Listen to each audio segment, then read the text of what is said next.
za ka iya samun dala 100, 200 har ma sama da haka a YouTube, ko da a ce baka da subscribers 1000 da kuma watch time hours 4000. Wannan sabuwar hanya ce da za ta baiwa kowane YouTuber damar samun kuɗi a YouTube, ko da ƙaramin YouTuber ne. Domin sanin wannan wace hanya ce, sai ka tsaya ka kalli wannan bidiyo daga farko har ƙarshe ba tare da ɓata lokaci ba. Mu je mu fara bidiyon.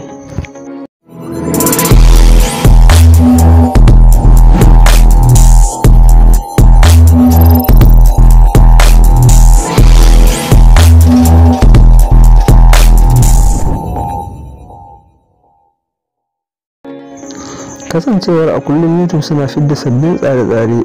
A kwanakin baya duk wanda ya san menene YouTube ya san cewa sun fidda sabon tsarin short video, wato bidiyo mai karamin zango.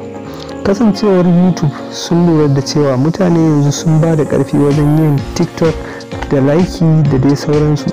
Hakan ne yasa YouTube suka fito da wannan tsari, sai dai YouTube sun fitar da sanarwar cewa za su fara biya da wannan tsari na short video.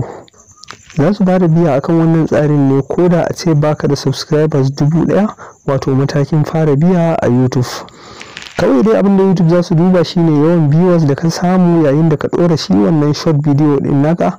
Hakan ne zai sa ka dinga tsin kuɗi suna babbagowa cikin account ɗinka babu ƙauƙautawa. Sannan a duk lokacin da kuɗin ka ya kai dala 100, tabbas za su tura maka wannan kuɗi a ƙarshen wata basi. Wannan babbar dama ce musamman ga mutanen da ba sa zama su yi bidiyo da kansu, ko kuma ba sa da kayan aikin da za su yi bidiyo. To wannan dama ce da za su iya downloading bidiyo daga kowane social media, musamman idan suka yi editing ɗinsa suka cire wannan tambarin, to ka tabbas YouTube za su biya ka akan shi. Sannan kuma ka tabbatar da cewa ka lura da bidiyon da ka ɗauko ka ɗora akan channel ɗinka, domin kuwa idan ka ɗauko bidiyon da aka ɗora shi da yawa, wannan ma yana ɗaya daga cikin tsarin YouTube na rashin biyan mutum akan wannan bidiyo. Don haka ka duba bidiyon da bai yi yawa akan YouTube ba, za ka iya ɗora shi, tabbas za su biya ka babu makawa. Wannan sabuwar sanarwa ne da YouTube suka bayar a cikin wannan satin da ya wuce. Insha Allah a bidiyon mu na gaba za mu ci gaba da nuna muku yadda za a samu kuɗi a YouTube babu ƙauƙautawa. Dan ka ji daɗin bidiyon nan mu na yau, ka tabbatar da cewa ka danna mana like, domin shi ne zai ɗaga bidiyon mu a YouTube.